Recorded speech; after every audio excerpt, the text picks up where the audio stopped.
നമസ്കാരം. Live at 6 ആരംഭിക്കുകയാണ്. നോക്കാം ആദ്യം തലക്കെട്ടുകൾ. കാലവർഷത്തിന്റെ വരവറിയിച്ച് തെക്കൻ കേരളത്തിൽ കനത്ത മഴ. തിരുവനന്തപുരം നഗരത്തിൽ വെള്ളക്കെട്ട്. 4 ദിവസത്തിനുള്ളിൽ തെക്ക് പടിഞ്ഞാറൻ മൺസൂൺ എത്തുമെന്ന് കാലാവസ്ഥാ കേന്ദ്രം.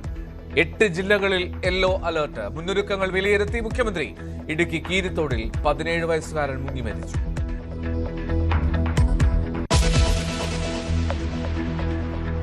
ഇഡിക്കെതിരായ ആക്രമണത്തിൽ പ്രതികളുടെ ജാമ്യാപേക്ഷ തള്ളി കോടതി.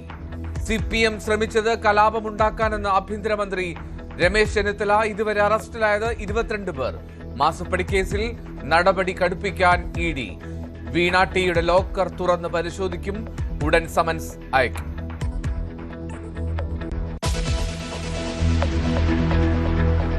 കർണാടകയെ നയിക്കാൻ DK ശിവകുമാർ നിയമസഭാ കക്ഷി നേതാവായി തെരഞ്ഞെടുത്തു. പേര് നിർദ്ദേശിച്ചത് സിദ്ധരാമയ്യ. ജൂൺ 3 സത്യപ്രതിജ്ഞ ചെയ്ത് അധികാരമേൽക്കും. മന്ത്രിസഭയിൽ 2 ഉപമുഖ്യമന്ത്രിമാർക്ക് സാധ്യത.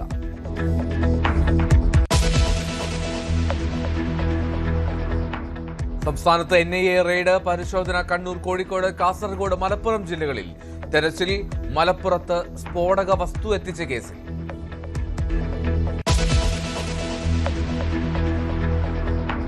ശബരിമല സ്വർണ്ണക്കൊള്ളക്കേസിൽ സ്വർണ്ണപ്പാളി സാമ്പിളുകളുടെ പരിശോധനാ ഫലം SITക്ക്. പാളികൾ മാറ്റിയതായി കണ്ടെത്തിയില്ല എന്ന് സൂചന. അന്വേഷണത്തിൽ തൃപ്തിയില്ലെന്ന് ദേവസ്വം മന്ത്രി. പത്മനാഭസ്വാമി ക്ഷേത്രത്തിലെ സ്വർണ്ണക്കൊള്ള ഗൗരവത്തിലെടുക്കുമെന്നും K മുരളീധരൻ.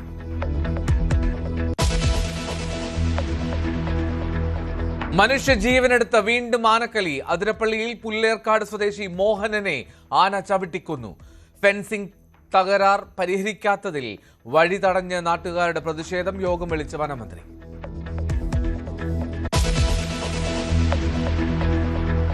ടാറ്റയെ സിംഗൂരിലേക്ക് മടക്കിയെത്തിക്കാൻ BJP നീക്കം.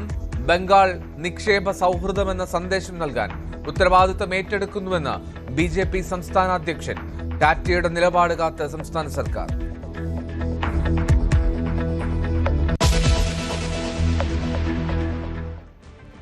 അടുത്ത 5 ദിവസങ്ങൾക്കുള്ളിൽ തെക്ക് പടിഞ്ഞാറൻ കാലവർഷം കേരളത്തിലെത്തും.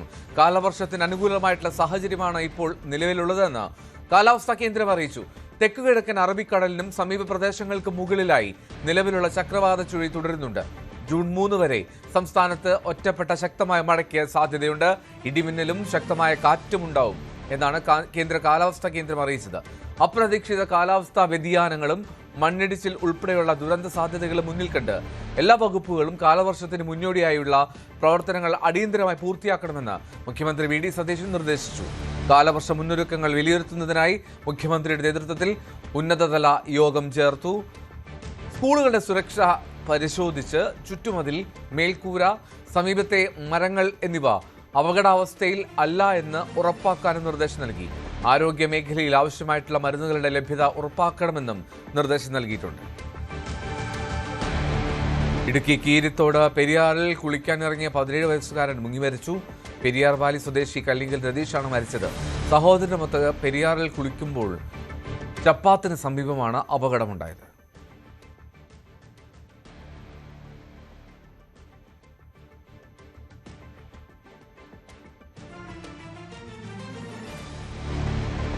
തിരുവനന്തപുരത്ത് പ്രസ് ക്ലബിന് മുന്നിൽ അപകടകരമായിട്ടുള്ള അവസ്ഥയിൽ നിന്നിരുന്ന മരം ഒടിഞ്ഞ് റോഡിലേക്ക് വീണു.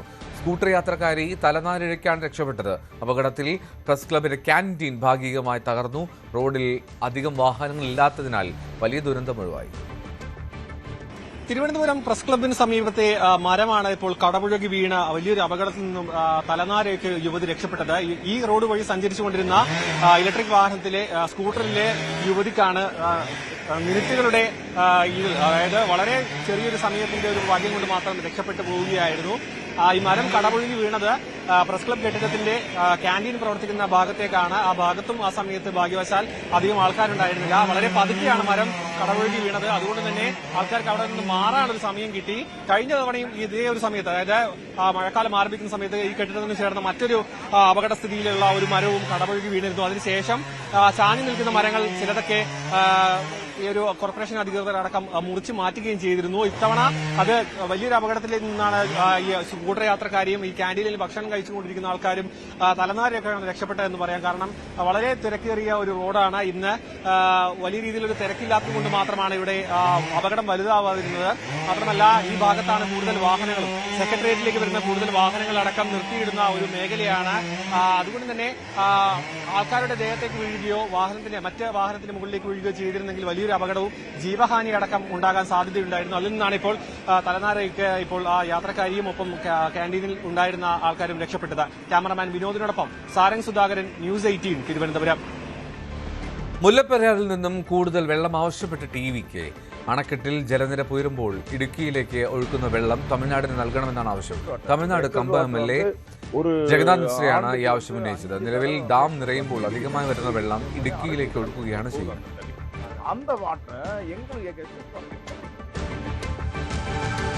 എൻഫോഴ്സ്മെന്റ് ഡയറക്ടറേറ്റ് ഉദ്യോഗസ്ഥരെ ആക്രമിച്ച കേസിൽ പ്രതികളുടെ ജാമ്യാപേക്ഷ തള്ളി. 1 മുതൽ 5 വരെ പ്രതികളുടെ ജാമ്യാപേക്ഷയാണ് തള്ളിയത്. നിധിൻ രാജ്, മനോജ്, ജീവൻ, ശ്രീജിത്ത്, ഷഹീൻ തുടങ്ങിയ പ്രതികളുടെ ജാമ്യാപേക്ഷയാണ് കോടതി തള്ളിയത്. ED റെയ്ഡിന്റെ സമയത്ത് സമചിത്തതയോടുകൂടി പെരുമാറണമെന്ന് പോലീസിന് നിർദ്ദേശം നൽകിയിരുന്നുവെന്ന് ആഭ്യന്തരമന്ത്രി രമേശ് ചെന്നിത്തല. കലാപമുണ്ടാക്കാനായിരുന്നു CPMന്റെ ശ്രമം. അക്രമ സംഭവങ്ങളുമായി ബന്ധപ്പെട്ട 22 പേരെ അറസ്റ്റ് ചെയ്തു. ഉത്തരവാദികളായ എല്ലാവരെയും പിടികൂടും. LDF സർക്കാരിന്റെ കാലത്ത് നടത്തിയ ഓരോ അഴിമതിയും അന്വേഷിച്ച് പുറത്തു കൊണ്ടുവരും. ഇനിയും നടപടികൾ വരാനിരിക്കുന്നതേയുള്ളൂവെന്നും ചെന്നിത്തല. പലരും ആഗ്രഹിച്ചത് കലാപമുണ്ടാകണമെന്നായിരുന്നു. പോലീസിന് നേരെ, EDക്ക് നേരെയുണ്ടായ അക്രമം ആസൂത്രിതമായിരുന്നു. ഒരു കലാപം ഉണ്ടാക്കണമെന്നായിരുന്നു അവരുടെ ആഗ്രഹം. പോലീസ് സമചിത്തതയോടെ പെരുമാറാൻ പറഞ്ഞത് ആഭ്യന്തരമന്ത്രിയായ ഞാൻ തന്നെയാണ്. പോലീസ് സമചിത്തതയോടെ പെരുമാറിയതുകൊണ്ട് കലാപം നടത്താൻ ആഗ്രഹിച്ച ആളുകൾക്ക് തിരുവനന്തപുരത്ത് കലാപം ഉണ്ടാക്കാൻ കഴിഞ്ഞില്ല. എന്നെ വിമർശിച്ചവരുണ്ട്, പല ചാനലുകളും എന്നെ വിമർശിച്ചു. 22 പേരെയാണ് ഇപ്പോൾ അറസ്റ്റ് ചെയ്ത് ഇത് ഉത്തരവാദികളായ മുഴുവൻ ആളുകളെയും പോലീസ് അറസ്റ്റ് ചെയ്യുക. അതാണ് പറയുന്നത് പോലും. വിമർശനങ്ങളെ എനിക്ക് ഭയമില്ല. പക്ഷേ പോലീസ് സമചിത്തതയോടെ കാര്യങ്ങളെ നേരിടണം. കുറ്റവാളികൾക്ക് ഒരു സംരക്ഷണവും കൊടുക്കില്ല. ആര് കുറ്റം ചെയ്താലും മുഖം നോക്കാതെ നടപടികൾ സ്വീകരിക്കുന്ന ഒരു ആഭ്യന്തര വകുപ്പായിരിക്കും കേരളത്തിൽ ഉണ്ടാകുന്നതെന്ന് പറയുന്നത്. 22 പേരെ കോട്ടയം വരെ പോയതാ പോലീസ് ഇതിൽ ഉൾപ്പെട്ട പ്രതികളെ പിടിച്ചുകൊണ്ടിരിക്കുകയാണ്. അവരെ മുഴുവൻ നിയമത്തിന്റെ മുമ്പിൽ കൊണ്ടുവരും. കേരളം ഒട്ടാകെ ആക്രമണം നടത്തുന്ന ആരാധന നിയമത്തിന്റെ മുമ്പിൽ കൊണ്ടുവരും. CMRL എക്സാലോജിക് സാമ്പത്തിക ഇടപാടുമായി ബന്ധപ്പെട്ട് വീണ ടിയുടെ ലോക്കർ ED തുറന്ന് പരിശോധിക്കും. HDFC ബാങ്കിലെ ലോക്കറാണ് പരിശോധിക്കുക. ലോക്കറുള്ള അക്കൗണ്ട് ED നേരത്തെ മരവിപ്പിച്ചിരുന്നു. CMRLനെതിരെ കോടതിയിൽ ശക്തമായ വാദമുയർത്താനാണ് EDയുടെ നീക്കം. തെളിവുകൾ മുദ്രവെച്ച കവറിൽ നൽകും. റെയ്ഡിൽ നിന്ന് ലഭിച്ച തെളിവുകളും കോടതിയിൽ ഹാജരാക്കും. DK ശിവകുമാറിനെ കർണാടക മുഖ്യമന്ത്രി സ്ഥാനത്തേക്ക് കോൺഗ്രസ് നിയമസഭാ കക്ഷി യോഗം ഔദ്യോഗികമായി തെരഞ്ഞെടുത്തു. രാജിവെച്ച മുൻ മുഖ്യമന്ത്രി സിദ്ധരാമയ്യയാണ് അടുത്ത CLP നേതാവായി DK ശിവകുമാറിനെ നിർദ്ദേശിച്ചത്. ആഭ്യന്തരമന്ത്രി G പരമേശ്വര പിന്തുണച്ചു. വിധാൻസൗധയിൽ ആണ് നിയമസഭാ കക്ഷി യോഗം ചേർന്നത്. പുതിയ മുഖ്യമന്ത്രിയായി DK ശിവകുമാർ ജൂൺ 3-ന് സത്യപ്രതിജ്ഞ ചെയ്യും. പുതിയ മന്ത്രിസഭയിൽ 2 ഉപമുഖ്യമന്ത്രിമാർ ഉണ്ടാകുമെന്നാണ് സൂചന. അതിരപ്പള്ളിയിൽ കാട്ടാനയുടെ ആക്രമണത്തിൽ ഒരാൾ മരിച്ചു. പുല്ലേർക്കാട് മോഹനനാണ് മരിച്ചത്. അതിരപ്പള്ളി വൈശ്ശേരിയിലാണ് സംഭവം. പുലർച്ചെ വീട്ടുപറമ്പിൽ ആനയെത്തി കൃഷി നശിപ്പിക്കുന്നതിനിടെ ആനയെ ഓടിക്കാൻ പോയപ്പോഴായിരുന്നു ഈ ആക്രമണം. അതിരപ്പള്ളിയുടെ പ്രതിഷേധം, ജനകീയ സമരം, നാടിന്റെ പ്രതിഷേധം, ജനകീയ സമരം സിന്ദാബാദ്, ജനകീയ സമരം സിന്ദാബാദ്. അതിരപ്പള്ളിയിൽ ഇന്ന് ഹർത്താൽ ആചരിക്കുകയായിരുന്നു പ്രതിഷേധക്കാർ. ചാലക്കുടി ആനമല ദേശീയപാത ഏറെ നേരം ഉപരോധിച്ചു. വനം മന്ത്രി ഷിബു ബേബി ജോൺ MLA സനീഷ് കുമാറുമായി ഫോണിൽ നടത്തിയ ചർച്ചയിലാണ് സമരം അവസാനിപ്പിക്കാനുള്ള ധാരണയിലെത്തിയത്.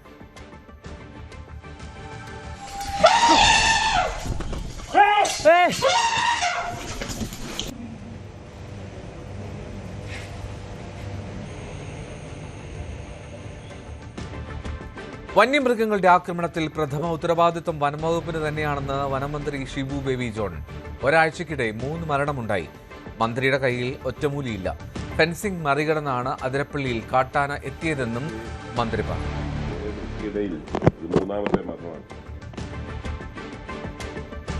അന്വേഷണ മികവ് കൊണ്ട് മാത്രം തെളിയിക്കപ്പെട്ട കേസുകളിലൊന്നാണ് മുതുകുളം സ്വദേശി തങ്കമ്മ എന്ന വയോധികയെ ജീവനോടെ കായലിൽ കെട്ടിത്താഴ്ത്തി കൊലപ്പെടുത്തിയ കേസ്. ഫോൺ രേഖകളോ CCTV ദൃശ്യങ്ങളോ മറ്റ് സാഹചര്യ തെളിവുകളോ ലഭ്യമാകാതിരുന്ന കേസിൽ പ്രതി പ്രകാശിനെ പോലീസ് വലയിലാക്കുന്നത് ഒരു കല്ലും അതിൽ കുരുക്കിയിരുന്ന കയറിന്റെ പ്രത്യേക കെട്ടും കൊണ്ടാണ്. ഒറ്റനോട്ടത്തിൽ എങ്ങനെ കെട്ടിയെന്ന് ആരും അമ്പരന്നു പോകുന്ന തരത്തിലുള്ള ഒരു പ്രൊഫഷണൽ ടച്ചുള്ള കുരുക്കായിരുന്നു അത്. ആ കെട്ടിൽ തുടങ്ങിയ നിഗമനങ്ങളാണ് കേരള പോലീസിന് മികവിന് പൊൻതുവൽ ചാർത്തിയ മറ്റൊരു കേസിന്റെ അന്വേഷണ പൂർത്തീകരണത്തിലേക്ക് ആലപ്പുഴ ജില്ലാ പോലീസ് മേധാവി മോഹനചന്ദ്രന്റെ നേതൃത്വത്തിലുള്ള സംഘത്തിന് വഴിതെളിച്ചത്.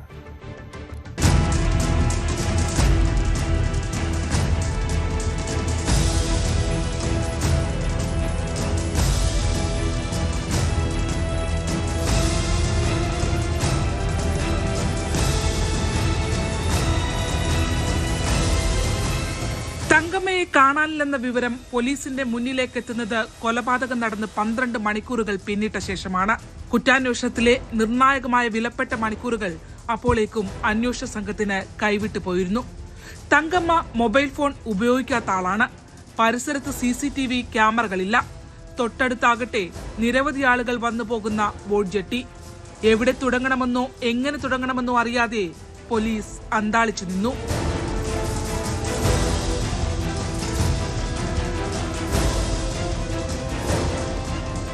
ഞായറാഴ്ചയാണ് 82-കാരി കൊല്ലപ്പെട്ടത്. എന്നാൽ അന്വേഷണ സംഘത്തിനെ വഴിതിരിച്ചുവിടുന്ന നിർണായകമായൊരു മൊഴി അയൽവാസിയിൽ നിന്നും പോലീസിന് ലഭിക്കുന്നു. തിങ്കളാഴ്ച രാവിലെ 7:30 തങ്കമ്മയെ കണ്ടു എന്നതായിരുന്നു ആ മൊഴി. 2 ദിവസത്തിനു ശേഷം കായംകുളം കായലിൽ അവരുടെ മൃതദേഹം പൊന്തി. പഴക്കം പരിഗണിച്ചാൽ തിങ്കളാഴ്ച തങ്കമ്മയെ കണ്ടുവെന്ന മൊഴി കളവെന്നുറപ്പ്. അതോടെ മൊഴി നൽകിയ അയൽവാസി സംശയമുനയിലായി.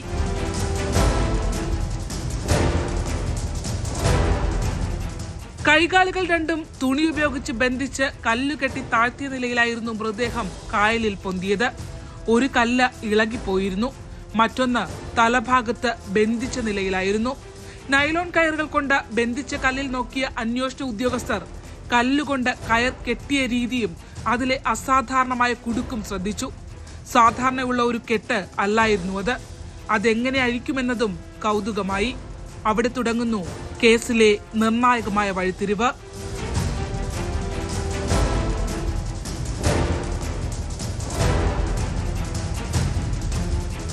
അന്വേഷണങ്ങൾക്കൊടുവിൽ മത്സ്യത്തൊഴിലാളികൾ വലിയ ഭാരമുള്ള വസ്തുക്കൾ കടലിലേക്ക് കെട്ടിയിറക്കുമ്പോൾ ഇത്തരത്തിലുള്ള കെട്ട് കെട്ടാറുണ്ടെന്ന് കണ്ടെത്തി.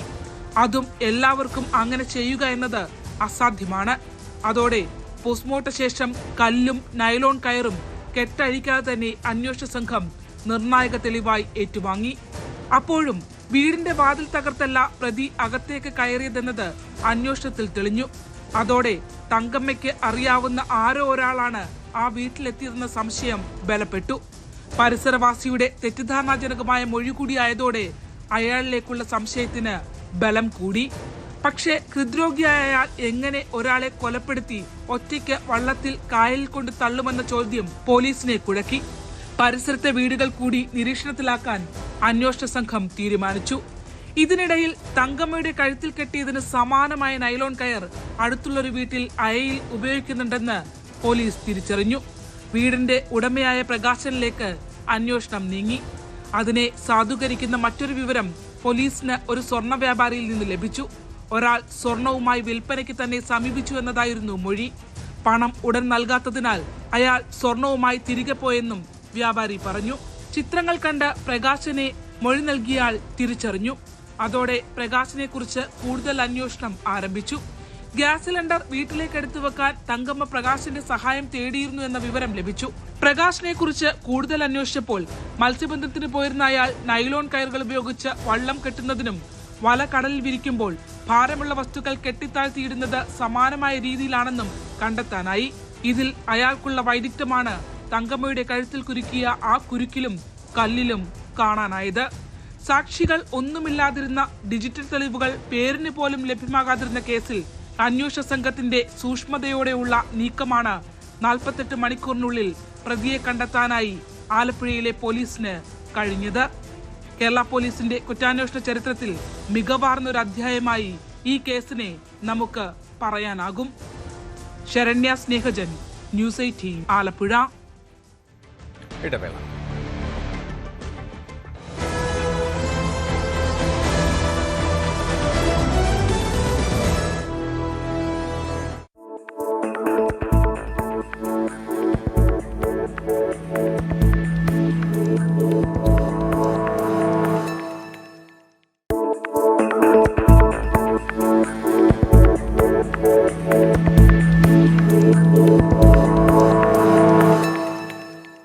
ഇന്ത്യയിലെ വാർത്താ ചാനലുകളിലും പത്രത്താളുകളിലും ഇന്ന് ഏറ്റവും കൂടുതൽ നിറഞ്ഞു നിൽക്കുന്ന, പലരിലും ഭയവും ആകാംക്ഷയും ഒരുപോലെ ജനിപ്പിക്കുന്ന രണ്ടക്ഷരങ്ങളാണ് ED അഥവാ എൻഫോഴ്സ്മെന്റ് ഡയറക്ടറേറ്റ്. രാഷ്ട്രീയ പ്രമുഖരുടെ വീടുകളിലെ റെയ്ഡുകൾ, കോടിക്കണക്കിന് രൂപയുടെ കള്ളപ്പണം പിടിച്ചെടുക്കൽ, ബിസിനസ് ഭീമന്മാരുടെ അറസ്റ്റുകൾ തുടങ്ങി ഇന്ത്യൻ വാർത്താ ലോകത്തെ പിടിച്ചുകുലുക്കുന്ന മിക്ക സംഭവങ്ങൾക്കും പിന്നിൽ ഈ അന്വേഷണ ഏജൻസിയുടെ സാന്നിധ്യമുണ്ട്. എന്താണ് യഥാർത്ഥത്തിൽ എൻഫോഴ്സ്മെന്റ് ഡയറക്ടറേറ്റ് എന്നും എന്തുകൊണ്ടാണ് അവർക്ക് ഇത്രയധികം അധികാരങ്ങൾ നൽകപ്പെട്ടിരിക്കുന്നതെന്നും രാഷ്ട്രീയ വേട്ടയാടലുകൾക്കായി ഈ ഏജൻസി ഉപയോഗിക്കപ്പെടുന്നുണ്ടോ എന്നുമുള്ള ചോദ്യങ്ങൾ ഇന്ന് സാധാരണക്കാരുടെ ഇടയിൽ പോലും സജീവ ചർച്ചയാണ്. സാമ്പത്തിക കുറ്റകൃത്യങ്ങൾ തടയുക എന്ന ഒരൊറ്റ ലക്ഷ്യത്തോടെ പ്രവർത്തിക്കുന്ന ഈ ഏജൻസിയുടെ ഉള്ളറകളിലേക്കും പ്രവർത്തന രീതികളിലേക്കും നമുക്കൊരന്വേഷണം നടത്താം. ഇന്ത്യൻ ധനകാര്യ മന്ത്രാലയത്തിന് കീഴിലുള്ള റവന്യൂ വകുപ്പിന്റെ ഭാഗമായി പ്രവർത്തിക്കുന്ന രാജ്യത്തെ ഏറ്റവും പ്രധാനപ്പെട്ട സാമ്പത്തിക രഹസ്യാന്വേഷണ ഏജൻസിയാണ് എൻഫോഴ്സ്മെന്റ് ഡയറക്ടറേറ്റ്. സാമ്പത്തിക കുറ്റകൃത്യങ്ങൾക്കെതിരെ പോരാടുക, കള്ളപ്പണം വെളുപ്പിക്കൽ തടയുക, വിദേശ നാണ്യ വിനിമയ ചട്ടങ്ങൾ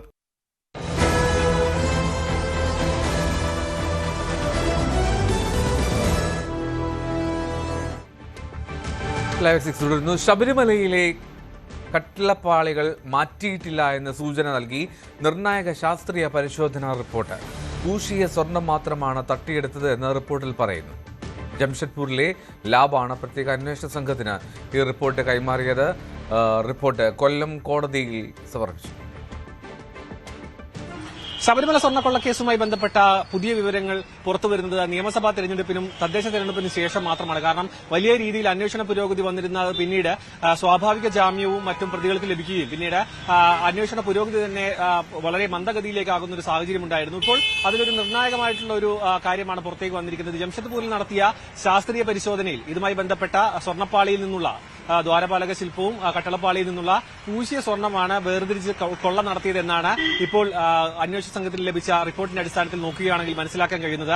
ആദ്യം തന്നെ ഉയർന്നിരുന്ന ഒരു പ്രധാന ആക്ഷേപം അല്ലെങ്കിൽ കണ്ടെത്തൽ എന്ന് പറയുന്നത് സ്വർണ്ണപ്പാളി അല്ലെങ്കിൽ കട്ടിളപ്പാളിയിലെയും ദ്വാരപാലക ശില്പവും ഇവിടെ നിന്നും സ്വർണ്ണം പൂശാൻ എന്ന വ്യാജേന കൊണ്ടുപോവുകയും തിരികെ എത്തിച്ചത് മറ്റൊരു പാളികളാണ് എന്നായിരുന്നു തുടക്കത്തിൽ നിലനിന്നിരുന്ന സംശയം. പക്ഷേ അത് അങ്ങനെയല്ല. സ്വർണം അവിടെ നിന്നും പൂശിയ സ്വർണം വേർതിരിച്ചെടുത്ത് അതിൽ നിന്നാണ് കൊള്ള നടത്തിയതെന്നാണ് ഇപ്പോൾ ഈ ശാസ്ത്രീയ പരിശോധനയുടെ അടിസ്ഥാനത്തിൽ മനസ്സിലാക്കാൻ കഴിയുന്നത്. എന്തിനായാലും ഈ കൊള്ള നടത്തിയിട്ടുള്ള സ്വർണം അത് കണ്ടെത്തുക എന്നതാണ് ഇനി അന്വേഷണ സംഘത്തിന് മുൻപാകെ നിലനിൽക്കുന്ന വലിയൊരു വെല്ലുവിളി എന്ന് പറയുന്നത്. കാരണം കേസ് കോടതിയിലെത്തുമ്പോൾ ഈ ഒരു തൊണ്ടി മുതലാണ് പ്രധാനമായും തെളിവായി നിൽക്കുക. അത് കണ്ടെത്തിയില്ല എങ്കിൽ അത് പ്രധാന വെല്ലുവിളിയാകുകയും ചെയ്യും. പ്രത്യേകിച്ചും പ്രതികൾക്കടക്കം സ്വാഭാവിക ജാമ്യം ലഭിച്ച ഒരു സാഹചര്യത്തിൽ ഇനി വരുന്ന ദിവസങ്ങളിൽ പെട്ടെന്ന് തന്നെ ഈ ഒരു തൊണ്ടി മുതൽ കണ്ടെത്തുക, മറ്റ് അവസാനഘട്ട അന്വേഷണം പൂർണ്ണമാക്കുക എന്നതായിരിക്കും അന്വേഷണ സംഘത്തിന് മുമ്പിലെ പ്രധാന വിഷയം. മാത്രമല്ല കുറ്റപത്രം ഏറ്റവും എളുപ്പം ഏറ്റവും പെട്ടെന്ന് തന്നെ കൊല്ലം കോടതിയിൽ സമർപ്പിക്കാനും അന്വേഷണ സംഘം നീക്കം ആരംഭിച്ചു കഴിഞ്ഞു എന്നാണ് ലഭിക്കുന്ന വിവരം. ക്യാമറമാൻ വിനോദിനോടൊപ്പം സാരംഗ് സുധാകരൻ, ന്യൂസ് 18 തിരുവനന്തപുരം. SIT അന്വേഷണത്തിൽ തൃപ്തിയില്ലെന്ന് ദേവസ്വം മന്ത്രി കെ മുരളീധരൻ. ഹൈക്കോടതിയാണ് SIT നിയോഗിച്ചത്. മാറ്റാൻ സർക്കാരിന് അധികാരമില്ല. നിയമോപദേശം തേടിയ ശേഷം തുടർ നടപടികൾ ആലോചിച്ച് തീരുമാനിക്കുമെന്നും ദേവസ്വം മന്ത്രി. ഞങ്ങൾക്ക് ഇതുവരെ തൃപ്തിയില്ല. പക്ഷേ ഹൈക്കോടതിയുടെ നിയന്ത്രണത്തിലാണ് അന്വേഷണം എന്നുള്ളതുകൊണ്ട് നിയമോപദേശം നേടിയതിനു ശേഷം തുടർ നടപടികൾ സ്വീകരിക്കാൻ കഴിയും. അല്ല, അത് തന്നെയാണ് പറഞ്ഞത്. മാറ്റാനുള്ള അധികാരം ഞങ്ങൾക്ക് ഇപ്പോഴില്ല. കാരണം ഹൈക്കോടതിയാണ് നിയമിച്ചിട്ടുള്ളത്. അപ്പോൾ അതും കൂടെ പരിശോധിച്ചിട്ടേ തീരുമാനമെടുക്കും. താരസംഘടന അമ്മയുമായി ബന്ധപ്പെട്ട പ്രശ്നങ്ങളിൽ നടി അൻസിബ ഹസൻ കൊടുത്ത പരാതിയിൽ പോലീസ് നടപടികളുടൻ. അൻസിബ മുഖ്യമന്ത്രിക്ക് നൽകിയ പരാതി ഇന്നലെ പോലീസിന് കൈമാറി. ലക്ഷ്മി പ്രിയയ്ക്കും തൃപ്പൂണിത്തുറ പോലീസ് സ്റ്റേഷനിലെ വനിതാ SI രേഷ്മയ്ക്കുമെതിരെ കേസെടുക്കണമെന്നും ഇവരിൽ നിന്ന് 1 കോടി രൂപ നഷ്ടപരിഹാരം ഈടാക്കി തനിക്ക് നൽകണമെന്നുമാണ് പരാതിയിലെ ആവശ്യം. അൻസിബയെയും പരാതിയുള്ള മറ്റുള്ളവരെയും കേൾക്കാൻ തയ്യാറായ അമ്മ അൻസിബ മുന്നോട്ട് വെച്ച ആവശ്യം ഇതുവരെ പരിഗണിച്ചില്ല. ആഭ്യന്തരമന്ത്രിക്ക് നടി അൻസിബ നൽകിയ പരാതി പോലീസ് മേധാവിക്ക് കൈമാറിയിരിക്കുകയാണ്. പോലീസ് മേധാവി ഉടനെ തന്നെ കൊച്ചി സിറ്റി പോലീസ് കമ്മീഷണർക്ക് ഈ പരാതി കൈമാറുമെന്നാണ് അറിയാനായി സാധിക്കുന്നത്. അങ്ങനെയാണെങ്കിൽ കൊച്ചി സിറ്റി പോലീസ് കമ്മീഷണർ ഏത് പരിധിയിലാണ് ഈ കേസ് വരുന്നതെന്ന് പരിശോധിച്ച ശേഷമായിരിക്കും അങ്ങോട്ടേക്ക് അയക്കുക. നിലവിൽ അൻസിബ പരാതി നൽകിയിരിക്കുന്നത് 2 പേർക്കെതിരെയാണ്. ഒന്ന് ലക്ഷ്മിപ്രിയ, നടി ലക്ഷ്മിപ്രിയ അൻസിബയ്ക്കെതിരെ തൃപ്പൂണിത്തുറ പോലീസിൽ ഒരു പരാതി നൽകിയിരുന്നു. ആ പരാതിയുടെ അടിസ്ഥാനത്തിൽ അതൊരു വ്യാജ പരാതിയാണ് എന്ന് പറഞ്ഞുകൊണ്ട് ലക്ഷ്മിപ്രിയയ്ക്കും അതോടൊപ്പം തന്നെ അന്ന് പരാതിയെ തുടർന്ന് തന്നെ വിളിപ്പിച്ച വനിതാ SI ആയിട്ടുള്ള രേഷ്മ, തൃപ്പൂണിത്തുറയിലെ SI രേഷ്മ തന്നെയോട് മോശമായി പെരുമാറി 3 മണിക്കൂർ തന്നെ മാനസികമായി വല്ലാതെ ബുദ്ധിമുട്ടിപ്പിച്ച ശേഷമാണ് ഖേദപ്രകടനം തന്നിൽ നിന്നും എഴുതി വാങ്ങിച്ചത്. അതിന്റെ ഒരു സാഹചര്യത്തിൽ നഷ്ടപരിഹാരം നൽകണം എന്നുകൂടിയാണ് അൻസിബ നൽകിയിരിക്കുന്ന പരാതിയിൽ പറയുന്നത്. 1 കോടി രൂപ നഷ്ടപരിഹാരം നൽകണം ഇരുവരും ചേർന്നുമെന്ന് കൂടി പരാതിയിൽ പറയുന്നുണ്ട്. എന്നാലും അൻസിബ നൽകിയ പരാതി വിശദമായി പരിശോധിച്ച ശേഷം തുടർ നടപടികൾ സ്വീകരിച്ചാൽ മതിയാകുമെന്നാണ് ഇപ്പോൾ പോലീസ് ഉദ്യോഗസ്ഥരുടെ തീരുമാനം. അതോടൊപ്പം തന്നെ അൻസിബ മറ്റൊരു പരാതി ടിനി ടോമിനെതിരെ അമ്മ സംഘടനയ്ക്കുള്ളിൽ നൽകിയിട്ടുണ്ട്. ആ പരാതി കേൾക്കുന്നതിന് പ്രത്യേക സമിതി വേണമെന്നൊരു ആവശ്യത്തെ പൂർണ്ണമായും തള്ളുകയാണ് അമ്മ. കാരണം അങ്ങനെ ഒരാൾക്ക് വേണ്ടി മാത്രം ഒരു കീഴ്വഴക്കം വന്നു കഴിഞ്ഞാൽ മറ്റുള്ളവരെല്ലാവരും ഇതുപോലുള്ള ആവശ്യവുമായി മുന്നോട്ട് വരും. അൻസിബയുടെ പരാതി കൃത്യമായി തന്നെ പ്രസിഡന്റും ഒപ്പം കമ്മിറ്റിയിലെ അംഗങ്ങളും കേൾക്കുമെന്ന് പറയുന്നുണ്ട്. പക്ഷേ ആ കമ്മിറ്റിയിൽ തനിക്ക് വിശ്വാസമില്ല, തനിക്ക് നീതി ലഭിക്കുകയില്ല എന്നാണ് അൻസിബയും പറയുന്നത്. സെലക്ഷൻ ട്രയൽസിൽ ഗുസ്തി താരം വിനേഷ് ഫോഗട്ട് പൊരുതി തോറ്റു. ദില്ലിയിലെ KT ജാദവ് ഇൻഡോർ സ്റ്റേഡിയത്തിൽ നടക്കുന്ന ട്രയൽസിലെ ആദ്യ 2 റൗണ്ടുകളിൽ വിജയിച്ചുവെങ്കിലും സെമിയിൽ പുറത്തായി. 53 കിലോ വിഭാഗത്തിൽ സെമി ഫൈനലിൽ മീനാക്ഷി ഗോയത്തിനോടാണ് 4-6 എന്ന സ്കോറിന് വിനേഷ് പരാജയപ്പെട്ടത്. സുപ്രീം കോടതി മത്സരിക്കാൻ അനുമതി നൽകിയതിനെ തുടർന്നാണ് വിനേഷ് ട്രയൽസിൽ പങ്കെടുക്കാൻ എത്തിയത്. വിനേഷിനെ മത്സരിക്കാൻ അനുവദിക്കരുതെന്നാവശ്യപ്പെട്ട് റെസ്ലിംഗ് ഫെഡറേഷൻ ഓഫ് ഇന്ത്യ സമർപ്പിച്ച ഹർജിയിലാണ് സുപ്രീം കോടതി ഗുസ്തി താരത്തിന് അനുകൂലമായിട്ടുള്ള നിലപാട് സ്വീകരിച്ചത്. പ്രായത്തെ വെറും അക്കങ്ങളാക്കി ലോക മാസ്റ്റേഴ്സ് ഗെയിംസ് പഞ്ചഗുസ്തിയിൽ 2 വെങ്കല മെഡലുമായി ഒരു വളാഞ്ചേരിക്കാരൻ. ഇരുമ്പിളിയം വലിയകുന്ന് സ്വദേശി അക്ബർ മരക്കാറാണ് 2 കൈകൊണ്ടുമുള്ള പഞ്ചഗുസ്തിയിൽ വെങ്കല മെഡലുമായി നാടിന് അഭിമാനമായത്.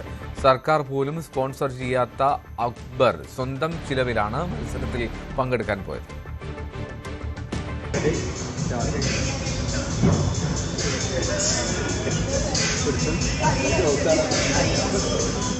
കയ്യൂക്കുകൊണ്ട് കാര്യക്കാരനാവുക എന്നൊക്കെ പറയുന്നത് മുൻപൊക്കെ അധികാരം സ്ഥാപിക്കലിന്റെ പര്യായമായിരുന്നെങ്കിൽ അക്ബർ മരക്കാരുടെ കാര്യത്തിൽ സ്പോർട്സ്മാൻ സ്പിരിറ്റാണ്. 1.5 പതിറ്റാണ്ടിലധികമായി പഞ്ചഗുസ്തിയിൽ സജീവമായ അക്ബർ മരക്കാർ ഒടുവിൽ തന്റെ ഏറ്റവും വലിയ സ്വപ്നം സാക്ഷാത്കരിച്ചിരിക്കുന്നു. കടുത്ത സാമ്പത്തിക പ്രശ്നങ്ങൾക്കിടയിലും വേൾഡ് മാസ്റ്റേഴ്സ് ഗെയിംസിൽ പങ്കെടുത്ത് രാജ്യത്തിനു വേണ്ടി 2 വെങ്കല മെഡൽ സ്വന്തമാക്കി അക്ബർ മരക്കാർ തന്റെ സ്വപ്നം സാക്ഷാത്കരിക്കുന്നതിനൊപ്പം രാജ്യത്തിനാകെ അഭിമാനമായിരിക്കുകയാണ്. പ്രായത്തെ വെറും അക്കങ്ങളാക്കിയാണ് അക്ബറിന്റെ വെങ്കലത്തിളക്കമുള്ള പ്രകടനം. ഗോവയിൽ നടന്ന വേൾഡ് മാസ്റ്റേഴ്സ് ഗെയിംസിൽ 40-നും 50-നും ഇടയ്ക്കുള്ളവരുടെ പ്രായവിഭാഗത്തിലാണ് 49-കാരനായ അക്ബർ മത്സരിച്ചത്. 80-90 കിലോ ഭാരവിഭാഗത്തിൽ ഇടം കൈയിലും വലം കൈയിലും ഒരേപോലെ പഞ്ച് പിടിച്ചാണ് അക്ബറിന്റെ നേട്ടം. 15ഓളം രാജ്യങ്ങളിൽ നിന്നുള്ള താരങ്ങളാണ് മത്സരിക്കാനുണ്ടായിരുന്നത്. 2026 വേൾഡ് മാസ്റ്റേഴ്സ് ഗെയിംസിൽ ഇന്ത്യക്ക് വേണ്ടി ഈ വർഷം പങ്കെടുക്കാൻ സാധിക്കുകയും 2 മെഡൽ കരസ്ഥമാക്കാൻ ദേശീയ പതാക ഉയർത്താനും സാധിച്ചതിൽ വളരെയധികം സന്തോഷിക്കുന്നു. ഞാൻ വർക്കൗട്ട് ചെയ്യുന്നത് വലിയ കുന്നിൽ പവർ ജിംനേഷ്യത്തിലാണ്. മോർണിംഗിലും ചില സമയങ്ങളിൽ ഈവനിങ്ങിലും വർക്കൗട്ട് ചെയ്യാറുണ്ട്. 10 വർഷത്തോളമായിട്ട് വേൾഡ് ചാമ്പ്യൻഷിപ്പിൽ ചാൻസ് ലഭിക്കാറുണ്ട്. സാമ്പത്തിക പ്രയാസം കൊണ്ട് പങ്കെടുക്കാൻ സാധിക്കാറില്ല. ഈ വർഷം വേൾഡ് ചാമ്പ്യൻഷിപ്പ് നടന്നത് ഇന്ത്യയിലായിരുന്നു. അതുകൊണ്ട് തന്നെ പങ്കെടുക്കാൻ സാധിക്കുകയും ഇന്ത്യക്ക് വേണ്ടി 2 മെഡൽ കരസ്ഥമാക്കാൻ സാധിക്കുകയും ചെയ്തിട്ട് ആ സന്തോഷത്തിലാണ് ഇപ്പോൾ ഉള്ളത്. 7 തവണ ദേശീയ ചാമ്പ്യനായ അക്ബർ അപ്പോഴെല്ലാം ലോക ഗെയിംസിലും പങ്കെടുക്കാൻ യോഗ്യത നേടിയിരുന്നു. പക്ഷേ അന്യരാജ്യങ്ങളിൽ പോയി മത്സരിക്കാൻ പങ്കെടുക്കാനുള്ള സാമ്പത്തികമില്ലാത്തതിനാൽ പോകാൻ സാധിച്ചിരുന്നില്ല. കേരള സർക്കാർ സ്പോൺസർ ചെയ്യാനും തയ്യാറായില്ല. മുൻ കായിക മന്ത്രി വി അബ്ദുറഹ്മാനെ പലകുറി നേരിൽ കണ്ടെങ്കിലും ഫണ്ടില്ലാന്ന കാരണം പറഞ്ഞ് മടക്കുകയാണുണ്ടായത്. കുറി ഗോവയിലായതുകൊണ്ടാണ് സ്വന്തം ചിലവിൽ പോയി മത്സരിച്ചതും മെഡൽ നേടിയതും. ഇരുമ്പിളയം വലിയകുന്ന് സ്വദേശിയായ അക്ബർ മരക്കാർ മുൻ DCC സെക്രട്ടറി PC മരക്കാർ അലിയുടെ മകനാണ്. ഫർസാനയാണ് ഭാര്യ. ഏകമകൻ യാസിൻ വാളാഞ്ചേരി MES സെൻട്രൽ സ്കൂളിൽ +1 വിദ്യാർത്ഥിയാണ്. പഞ്ചഗുസ്തിയിൽ തൽപരനായ മകനെയും സ്കൂൾ വിദ്യാഭ്യാസം കഴിയുന്നതോടെ സജീവമാക്കാനാണ് അക്ബറിന്റെ തീരുമാനം. ന്യൂസ് 18 തിരൂർ. ഇറാൻ US വെടിനിർത്തൽ ധാരണയിൽ നിലപാട് അറിയിക്കാതെ ട്രംപ്. വൈറ്റ് ഹൗസിൽ ചേർന്ന ദേശീയ സുരക്ഷാ സമിതി യോഗത്തിന് ശേഷം തീരുമാനം അറിയിക്കുമെന്നായിരുന്നു പ്രസിഡന്റ് ട്രംപ് ട്രൂത്ത് സോഷ്യലിൽ കുറിച്ചിരുന്നത്. എന്നാൽ 2 മണിക്കൂർ നീണ്ടുന്ന യോഗം അവസാനിച്ചിട്ടും അദ്ദേഹം മാധ്യമങ്ങളോട് പ്രതികരിച്ചില്ല. അതേസമയം ട്രംപ് അവകാശപ്പെട്ടതുപോലെ ആണവ സാമഗ്രികൾ നശിപ്പിക്കുന്നത് സമാധാന കരാർ വ്യവസ്ഥയിൽ ഇല്ല എന്നാണ് ഇറാൻ മാധ്യമങ്ങൾ റിപ്പോർട്ട് ചെയ്യുന്നത്. US ഇറാൻ സമാധാന ചർച്ചകളിൽ ഇന്നലെ മുതൽ എല്ലാവരും ഉറ്റുനോക്കിയിരുന്നത് പ്രസിഡന്റ് ഡൊണാൾഡ് ട്രംപിന്റെ പ്രതികരണമാണ്. ഇരു രാഷ്ട്രങ്ങളും 60 ദിവസം നീണ്ടു നിൽക്കുന്ന ഒരു വെടിനിർത്തൽ ധാരണാപത്രത്തിൽ ധാരണയായിട്ടുണ്ടെന്നുള്ള അഭ്യൂഹങ്ങൾ നേരത്തെ തന്നെ പുറത്തു വന്നിരുന്നു. ഇതിലുള്ള ട്രംപിന്റെ പ്രതികരണമായിരുന്നു വരാനിരുന്നത്. ഇന്ത്യൻ സമയം ഇന്നലെ രാത്രി ട്രംപ് ട്രൂത്ത് സോഷ്യലിൽ ഒരു പോസ്റ്റ് ഇട്ടിരുന്നു. ഈ പോസ്റ്റിൽ ട്രംപ് പറഞ്ഞിരുന്നത് വൈറ്റ് ഹൗസിൽ ഈ ധാരണാപത്രത്തിലുള്ള വിവരങ്ങൾ ചർച്ച ചെയ്യാൻ വേണ്ടി താൻ ദേശീയ കൗൺസിൽ അംഗങ്ങളുമായി ഒരു യോഗം ചേരുന്നുണ്ട്. ഈ യോഗത്തിന് ശേഷം തന്റെ അന്തിമ തീരുമാനം അറിയിക്കുമെന്നും ട്രംപ് പറഞ്ഞിരുന്നു. ഈ യോഗം 2 മണിക്കൂറാണ് വൈറ്റ് ഹൗസിൽ നീണ്ടുനിന്നത്. പക്ഷേ ഈ യോഗത്തിന് ശേഷവും ട്രംപ് പ്രത്യേകിച്ച് ഒരു പ്രതികരണവും അറിയിച്ചിട്ടില്ല. ഇപ്പോഴും അതിൻ്റെ കാത്തിരിപ്പിൽ തന്നെയാണ് ലോകരാഷ്ട്രങ്ങൾ. ട്രംപ് ഇന്നലെ ട്രൂത്ത് സോഷ്യൽ രേഖപ്പെടുത്തിയ പോസ്റ്റിൽ ഇറാൻ ഈ സമാധാന കരാറുമായി ബന്ധപ്പെട്ട് പാലിക്കേണ്ട ചില നിബന്ധനകൾ കൂടി മുന്നോട്ട് വയ്ക്കുന്നുണ്ട്. ഈ നിബന്ധനകളിൽ ഏറ്റവും പ്രധാനം ഹോർമുസ് കടലിടുക്കിലുള്ള ഗതാഗത നിയന്ത്രണം തന്നെയാണ്.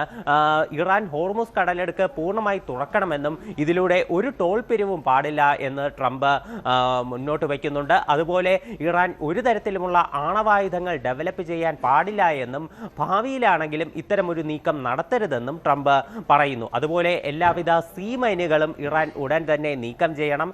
ഇതെല്ലാം ഇറാൻ അനുസരിക്കുകയാണെങ്കിൽ മാത്രം US ഹോർമുസ് കടലിടുക്കിലുള്ള ഉപരോധം അവസാനിപ്പിക്കുമെന്നും ട്രംപ് ഈ പോസ്റ്റിലൂടെ വ്യക്തമാക്കുന്നു. അതുപോലെ അന്താരാഷ്ട്ര ആണവോർജ ഏജൻസിയുടെ സഹായത്തോടെ ഇറാനിൽ അവശേഷിക്കുന്ന ന്യൂക്ലിയർ ഡസ്റ്റ് അമേരിക്ക നശിപ്പിച്ചു കളയുമെന്നും ട്രംപ് ഈ പോസ്റ്റിലൂടെ സൂചിപ്പിക്കുന്നുണ്ട്. എന്നാൽ ഇറാൻ ഇത് സംബന്ധിച്ചുള്ള ഒരു വിവരങ്ങളും ഇതുവരെ പുറത്തുവിട്ടിട്ടില്ല എന്ന് മാത്രമല്ല, ചില ഇറാനിയൻ മാധ്യമങ്ങൾ പറയുന്നത് ട്രംപിന്റെ ഈ അവകാശവാദങ്ങളെല്ലാം തെറ്റാണെന്നാണ്. അതായത് US-ഉം ഇറാനും തമ്മിലുള്ള സമാധാന കരാറുമായി ബന്ധപ്പെട്ടിട്ടുള്ള ധാരണാപത്രത്തിൽ ഇറാൻ ഈ ആണവ വിഷയങ്ങൾ സംബന്ധിച്ചിട്ടുള്ള ഒരു കാര്യങ്ങളും സമ്മതിച്ചു കൊടുത്തിട്ടില്ല എന്നാണ് ഇറാനിയൻ മാധ്യമങ്ങൾ റിപ്പോർട്ട് ചെയ്യുന്നത്. പ്രധാനമായിട്ടും IRGC-യുമായി ചേർന്ന് നിൽക്കുന്ന ചില മാധ്യമങ്ങളാണ് ഇത്തരം ചില റിപ്പോർട്ടുകൾ പുറത്തുവിട്ടിട്ടുള്ളത്. ഇതിനു പുറമെ ഹോർമുസ് കടലിടുക്കിലുള്ള ഗതാഗത നിയന്ത്രണത്തെ സംബന്ധിച്ചും ഇറാന് കൃത്യമായിട്ടുള്ള നിർദ്ദേശങ്ങൾ ഉണ്ടെന്നും പറയുന്നു. പ്രധാനമായിട്ടും ഇറാന്റെ സുരക്ഷയെ സംബന്ധിച്ചുള്ള ഒരു കാര്യങ്ങളാണ്. ഇറാന്റെ സുരക്ഷ കൂടി കണക്കിലെടുത്ത് മാത്രമേ ഹോർമുസിലൂടെ ഗതാഗത നിയന്ത്രണം അനുവദിക്കൂ എന്ന് ഇറാൻ പറയുന്നു. മാത്രമല്ല, ഇനി ഇറാന് ഈ യുദ്ധത്തെ സംബന്ധിച്ച് കൃത്യമായിട്ടുള്ള നഷ്ടപരിഹാരം നൽകണമെന്നും ഈ ഇറാനിയൻ മാധ്യമങ്ങൾ റിപ്പോർട്ട് ചെയ്യുന്നുണ്ട്. ഏതാണ്ട് $12 ബില്യൺ നഷ്ടപരിഹാരം ഇറാന് അമേരിക്ക നൽകണം, അല്ലെങ്കിൽ ഇത് ടോൾ പിരിവിലൂടെ ഈടാക്കുമെന്നും ഇറാൻ കൂട്ടിച്ചേർക്കുന്നു.